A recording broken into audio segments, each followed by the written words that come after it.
यह कहानी है रामदयाल की, एक ऐसे आलूपुरी वाले की जिसे लोग लालची कहते थे। लेकिन हर लालच के पीछे एक कहानी होती है और हर कहानी के पीछे एक दर्द। कस्बे की गली, सुबह का समय। गली में भीड़ है, लोग ठेले के सामने खड़े हैं।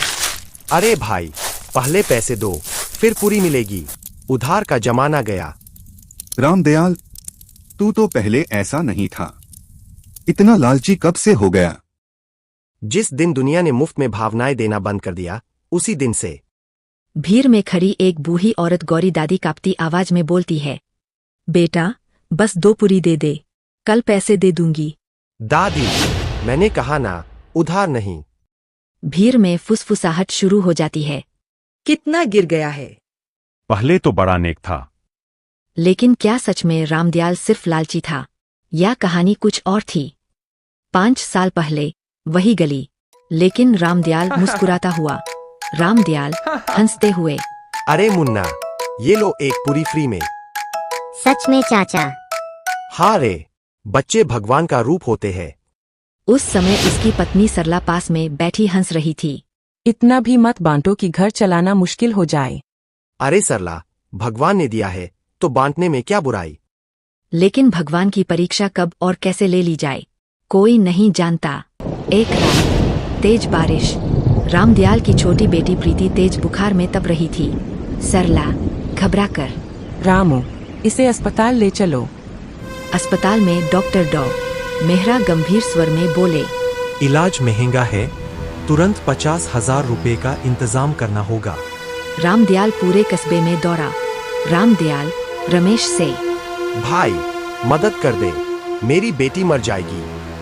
रमेश नजरें चुराते हुए, अभी हाथ तंग है। एक एक कर सबने मना कर दिया। अगले दिन अस्पताल के कमरे में सन्नाटा था। प्रीति अब इस दुनिया में नहीं थी। सरला रोते हुए, हमारी बेटी चली गई। रामू। रामदयाल की आंखों में आंसू नहीं थे, बस खालीपन था। वर्तमान में वापसी। उस दिन रामदयाल ने कसम खाई, अब वो कभी मुफ्त में कुछ नहीं देगा। गली में फिर वही ठेला। एक दिन एक अमीर आदमी विक्रम सेठ वहां आता है। सुना है तू बहुत पैसे जोड़ रहा है। हाँ, और जोड़ूंगा भी। विक्रम सेठ मुस्कुराकर, मेरे साथ साझेदारी कर ले, दुकान खोल देंगे, खूब कमाएंगे। रामदयाल की आंखों में लालच चमक उठा। रात को रामदयाल दुकान बंद कर रहा था कि उसे किसी के रोने की आवाज सुनाई दी।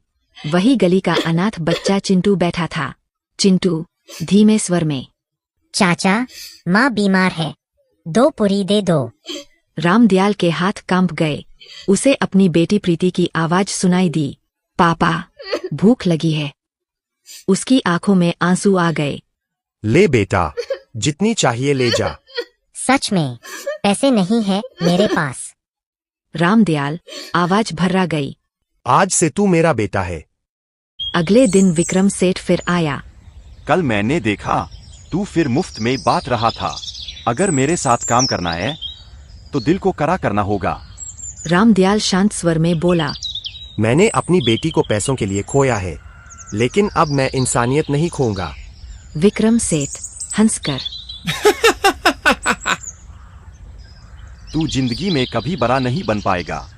रामदयाल मुस्कुराते हुए, अगर बड़ा बनने की कीमत इंसानियत है तो मुझे छोटा ही रहने दे। कुछ महीनों बाद रामदयाल ने अपने ठेले के पास एक बोर्ड लगाया, भूखे के लिए खाना मुफ्त। गली के लोग हैरान थे। रामदयाल, तू बदल गया। नहीं, मैं वापस वही बन गया हूँ। गौरी दादी मुस्कुराते हुए बोलीं, बेटा ये हमारा सहारा है। रामदयाल की आंखों से आंसू बह निकले। कभी कभी जिंदगी हमें इतना तोड़ देती है कि हम अपने ही दिल के दरवाजे बंद कर लेते हैं। लोग हमें लालची, कठोर और स्वार्थी कहने लगते हैं, लेकिन वो हमारे दर्द को नहीं जानते। रामदयाल ने समझ लिया था, पैसा जरूरी है, लेकिन इंसानियत उससे भी ज्यादा जरूरी है। नया मोड़। सुबह का समय, ठेले के पास भीड़। अब ठेले पर बोर्ड लगा है, भूखे को मुफ्त खाना। भीड़ बढ़ने लगी है। रमेश धीमे स्वर में शंकर से, अब देखना, मुफ्त का बोर्ड लगाकर ज्यादा कमाई करेगा। शंकर हंसकर, अरे भाई, ये भी तो चाल हो सकती है। रामदयाल सब सुन रहा था, लेकिन चुप था। एक दिन एक सादा कपड़ों में आदमी ठेले के सामने खड़ा हुआ। उसका नाम था अजय वर्मा। एक प्लेट देना। रामदयाल ने पूरी परोसी। अजय आसपास देख रहा था। गरीब लोग मुफ्त खा रहे थे और जो सक्षम थे वो पैसे दे रहे थे। अजय ने पूछा, तुम्हें नुकसान नहीं होता? रामदयाल शांत मुस्कान के साथ, नुकसान तब हुआ था जब मैं इंसानियत हार गया था। अजय की आंखों में हल्की चमक आई। विक्रम सेठ को खबर मिली कि रामदयाल का ठेला फिर मशहूर हो रहा है। विक्रम सेठ गुस्से में अपने आदमी कालू से, उसकी इंसानियत का ढोल ज्यादा बज रहा है, उसका ठेला हटवा दो। उस रात नगर पालिका की गाड़ी आई। अधिकारी मिश्रा, कागज दिखाओ, ये ठेला अवैध है। भीड़ इकट्ठा हो गई। साहब, 20 साल से यही खड़ा हूँ। आदेश है, हटाओ इसे। ठेला उठाया जाने लगा। गौरी दादी रो पड़ी। बेटा, ये हमारा सहारा है। चिंटू चिल्लाया। मेरे पापा का ठेला मत ले जाओ। रामदयाल खामोश खड़ा रहा। उसकी आंखों में फिर वही खालीपन उतर आया।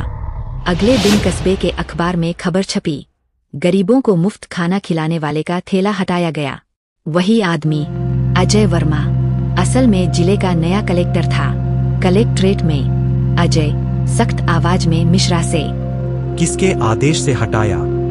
मिश्रा घबराकर, विक्रम सेठ का दबाव था। अजय की आंखें सख्त हो गईं। अजय अपने कमरे में अकेला बैठा था। फ्लैशबैक। छोटा अजय, फटे कपड़े, भूखा। एक दिन उसी ठेले पर खड़ा। छोटा अजय, चाचा, भूख लगी है। रामदयाल मुस्कुराते हुए, ले बेटा, जितना खाना है खा। वो छोटा लड़का आज जिले का कलेक्टर था। अजय की आंखों में आंसू थे। तीसरे दिन वही गली, लेकिन इस बार सरकारी गाड़ी रामदयाल के घर के सामने रुकी। रामदयाल चौंक गया। अजय गाड़ी से उतरते हुए, पहचाना मुझे? रामदयाल ध्यान से देखता है। तू अजय? अजय ने आगे बढ़कर उसके पैर छुए। भीड़ सन्न रह गई। आज जो मैं हूँ, आपकी एक प्लेट आलू पूरी की वजह से हूँ। गली में सन्नाटा। अजय जोर से, और आज से ये ठेला नहीं हटेगा, बल्कि नगर निगम इसकी पक्की दुकान बनवाएगा। भीड़ तालियां बजाने लगी। विक्रम सेठ दूर खड़ा सब देख रहा था। चेहरा उतर चुका था। नई दुकान का उद्घाटन। बोर्ड पर लिखा था, प्रीति अन्न सेवा केंद्र। रामदयाल की आंखें भर आईं। आपकी बेटी का नाम हमेशा जिंदा रहेगा। सरला ने आसमान की ओर देखा। देखो प्रीति, तुम्हारे पापा फिर जीत गए। शाम का समय। दुकान पर भीड़ है। रामदयाल एक बच्चे को पूरी परोसते हुए मुस्कुराता है। रामदयाल, बेटा, जब बड़ा बनो तो किसी भूखे को खाली मत भेजना। कभी कभी दुनिया जिसे लालची समझती है वो बस टूटा हुआ होता है, लेकिन जब इंसान अपने दर्द से ऊपर उठकर दूसरों का दर्द समझने लगे तभी वो सच में बड़ा बनता है। रामदयाल ने पैसा कमाया, पर उससे ज्यादा कमाया दुआएं, और दुआओं का ब्याज कभी घाटे में नहीं जाता।